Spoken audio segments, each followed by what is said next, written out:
Hello, good evening, नमस्कार, जय हिंद। रोज की तरह शाम के 6 बजने वाले हैं या बज ही रहे हैं मुझे कहना चाहिए, और मैं फिर से आपके सामने आ गई हूँ हमारा इंस्टाग्राम लाइव शो सरहद के पार की ये दूरियों पर। और ढेर सारी बातें करनी है। कल भी हमने बहुत अच्छी बातें की। कल नेटवर्क का कुछ प्रॉब्लम आ रहा था जब हमारे साथ में। एवरेज टेम्परेचर काफी। तो बट हाँ, बहुत वो कहते हैं ना कि जहाँ चाह वहाँ राह, और मोनिका जी के साथ हमारा बहुत ही अच्छा शो रहा। आज हमारे साथ जो हमारे शो पर जुड़ने वाले हैं वो भी बहुत ही खास पर्सनालिटी है, बहुत ही स्पेशल। हमसे बात करने वाले हैं अनुपम सर। यदि आप मुझे सुन रहे हैं तो मैं आपको रिक्वेस्ट सेंड कर चुकी हूँ, please accept. Hello sir, good morning. Hello. Hello, good morning. क्या हाल है आपके? बिल्कुल बढ़िया है सर। तो आपके मुताबिक गुड मॉर्निंग और हमारे मुताबिक गुड इवनिंग। बिल्कुल, यहाँ पे अभी सुबह का 8:30 बज रहा है। और आज बड़ा ऐसा क्लाउडी दिन है। आज सारे दिन पानी गिरने वाला है, तो सूरज नहीं चमक रहा है, पर फिर भी सुबह तो है। ओह वाओ, मतलब वैसे देखा जाए तो बड़ी ही सुहानी सी सुबह है ये। हाँ, सुहानी है। यहाँ पे पानी जब गिरता है तो लोग उसको इतना सुहाना मानते नहीं है, क्योंकि पानी का क्या है कि कभी भी गिर जाता है।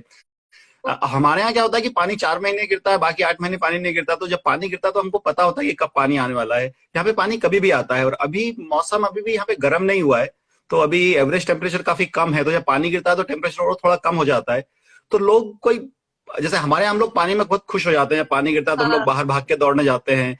और यहाँ पे जब पानी गिरता है तो बच्चे पोएम गाते हैं कि rain rain go away, come again another day. वाह।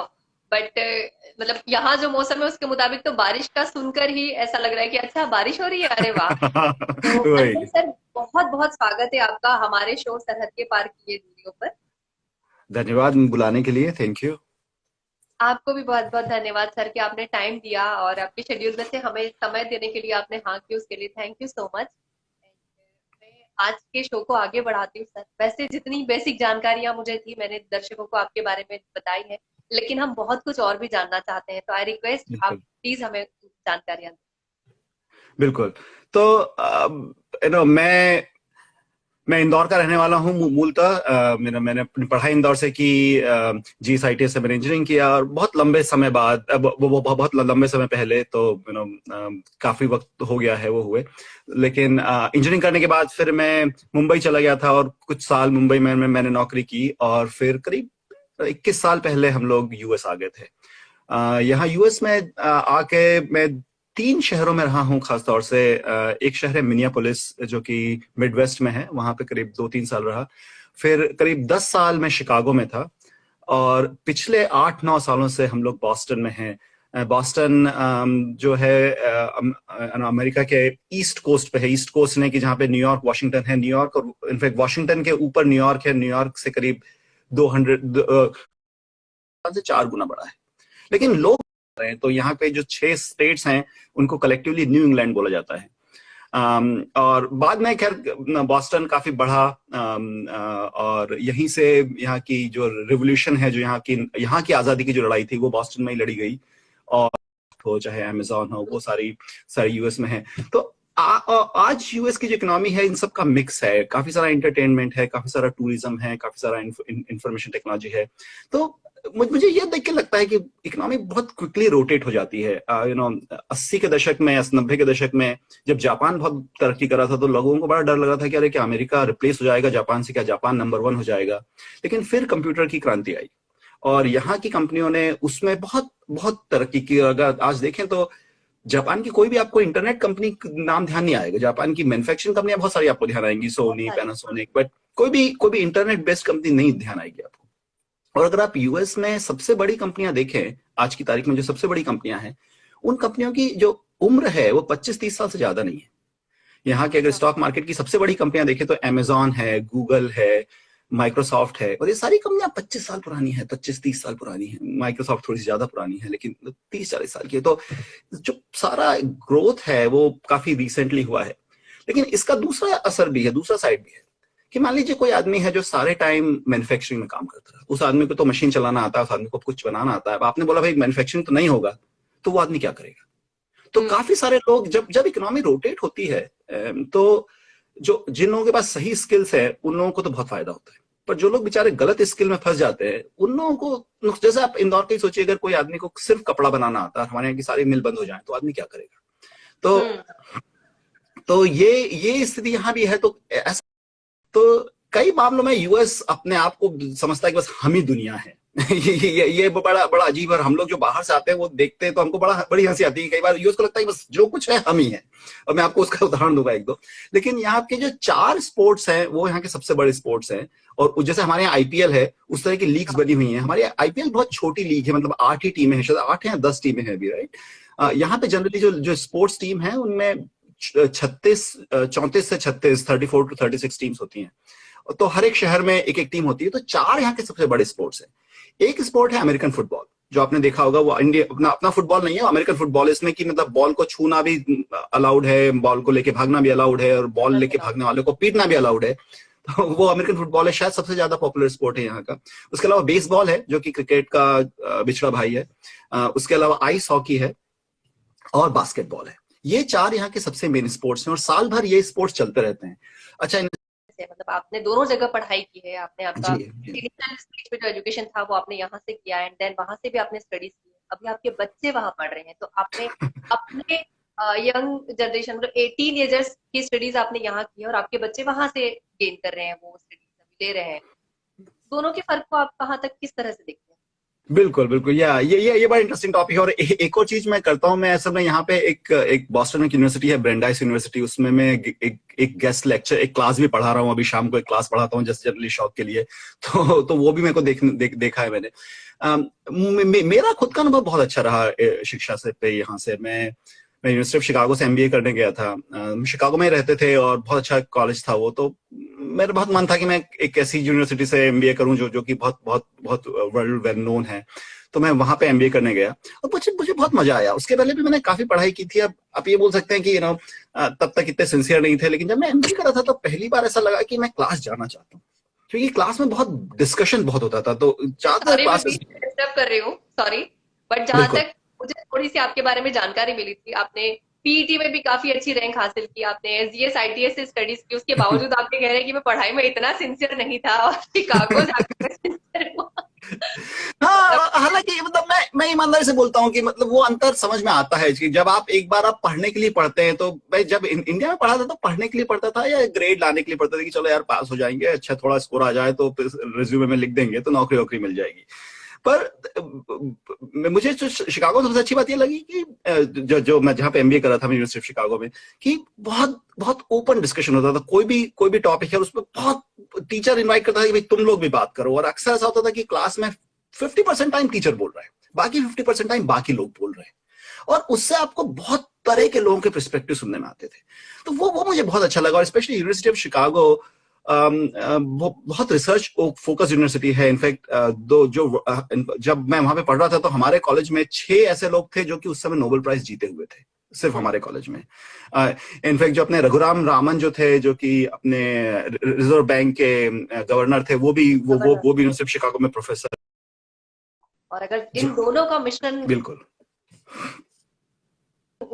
कोई अपनी जिंदगी में, या मुझे लगता है आपकी बात सुन करके भी अब अगर भविष्य में कोई अपनी जिंदगी में उतारता है, तो शायद वो आधी शिक्षा अपनी अमेरिका की और आधी हिंदुस्तान की शिक्षा को मिला करके नई शिक्षा लेगा। हो सकता है यार, बिल्कुल। और मेरा मतलब मुझे ऐसा लगता है सर कि शायद ये जो सरहद के पार की दूरियां, और इस तरह से आप सभी अलग अलग देशों में रहने वाले हमारे भारतीय दोस्तों से बात करने का मेरा एक रीजन ये भी था कि जनरली हम बाकी समय तो बहुत लोग हम सब बिजी होते हैं, तो बिल्कुल। इतने इत्मीनान से किसी को सुन नहीं पाते। और मेरा लक्ष्य ये था कि जितने भी लोग सुने, भले वो 5 सुने, 10 सुने या 500 सुने, लेकिन वो जितने भी सुन रहे हैं उन्हें सुन करके एंटरटेनमेंट के साथ में कुछ नॉलेज भी मिलना चाहिए। वो नॉलेज जो जी। किताबों में होता है वो नहीं, जो सबको कॉमन मिल रहा है वो नहीं, लेकिन जो किसी ने एक्सपीरियंस किया है, आपका वो अनुभव पर्सनल रहा है, तो जितने अच्छे से आप उसे बता सकते हैं एक भारतीय होने के नाते दोनों नजरियों से, वो एक बुक नहीं हमें समझा सकती।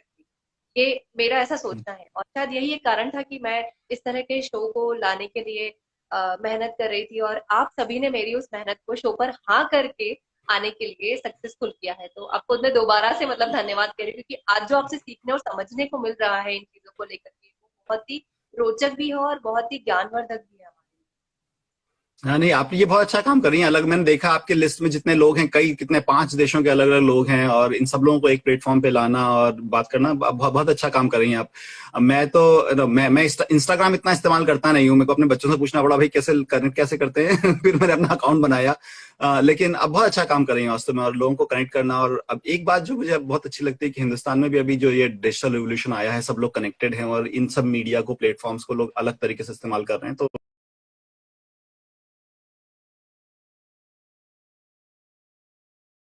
बहुत ज्यादा है। लेकिन बेस छोटा है, तो छोटे बेस पे ग्रोथ रेट हो रही है। यूएस की ग्रोथ रेट बहुत कम है। तो और ये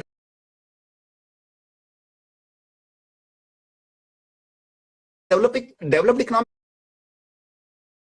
इसके बारे में कहा ही जाता है, राइट? क्योंकि यूएस की इकोनॉमी अगर एक किसी क्वार्टर में, किसी 3 महीने के पीरियड में 2-2.5% वैल्यूज हैं। सब लोग एक दूसरे को की मदद करना चाहते हैं, लोग एक दूसरे के साथ रहना चाहते हैं।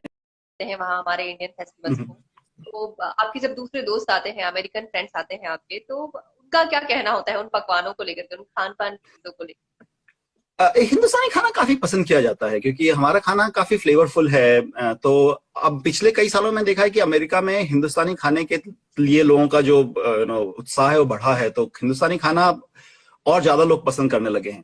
हालांकि अभी भी अमेरिका में सबसे ज्यादा पॉपुलर जो खाना है वो मैक्सिकन है, और उसका कारण बड़ा साफ है कि मैक्सिको तो नीचे ही है, और 15% लोग मैक्सिकन है, तो मैक्सिकन खाना बहुत पॉपुलर है। तो अक्सर ये होता है कि हम उनको हिंदी में बोल रहे हैं, वो इंग्लिश में जवाब दे रहे हैं, फिर हम उनसे हिंदी में पूछ रहे हैं, ये चलता रहता है। पर हिंदी समझते हैं। इनफैक्ट अभी हम लोग हर शाम को एक आध, थोड़ा टाइम है सबके पास, तो हर शाम एक एपिसोड महाभारत का देखते हैं।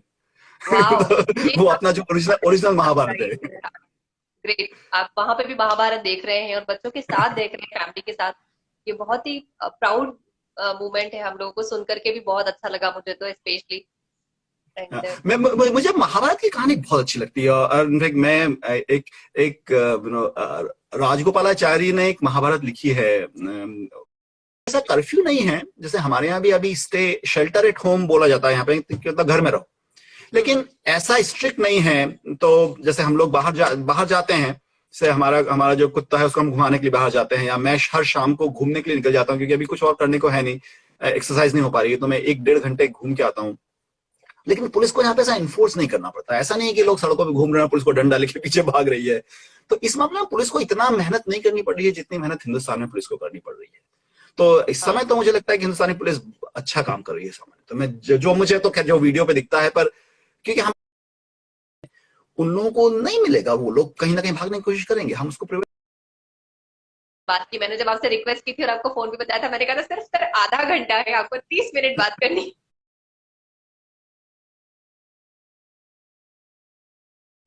बट कोई बात लगभग नहीं। हमने